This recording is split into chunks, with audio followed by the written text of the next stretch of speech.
Мысалы, біздің айтқан сөзіміз көбінесе әйелімізге не қылмайды? Әсер етпейді көбінесе. Рас қой. Әйеліңізге айтасыз, бірақ әйеліңіз сіз не қылмайды? Тыңдамайды. Әйеліне тілін алғызатындар да бар шығар, бірақ олардың саны өте аздау. Бір ғалымымыздың әйелі тағы да сондай не екен? Мінезі қиындау екен.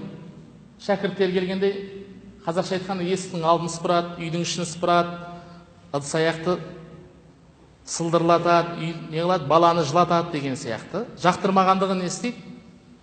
Әрдайым білдіріп отырады. Сонымен сол ұстаздың ең үлкен шәкірті айтқан екен, ұстаз, маны тастай салсаңызшы деп.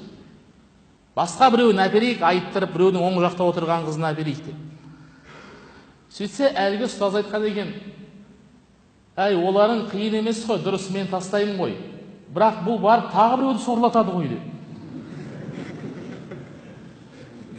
Одан да бұның қиындығын мен көрейін деп айтады екен. Бұның машақатын не қылайын? Мен көтерейін деп айтады екен. Содан бір күні шәкірті айтқан екен дейді. Сіздің уағызыңыз неге өтпейді оған? Бізге сұмдық айтасыз ғой деп. Оған айтпайсыз ба ешнәрсе, ол неге өтпейді оған айтқан уағызыңыз деп. Сөйтсе әлгі ғалым айтқан екен, айналайын-ау, ол мені жалаңаш көреді ғой деп. Жалаңаш көреді ғой деген сөзінің мағынасы, ол менің қателіктерімді біледі ғой. Күнделікті тіршілікте жасап жүрген кемшіліктерімді біледі, намазымды дұрыс оқымайтынымды біледі, кейбір істерді дұрыс атқармайтындығымды біледі, сыртта былай жүріп, елдің үйге келгенде басқаша болатындығымды біледі. Сондықтан оған мен нем өтпейді? Оған сөзім өтпейді.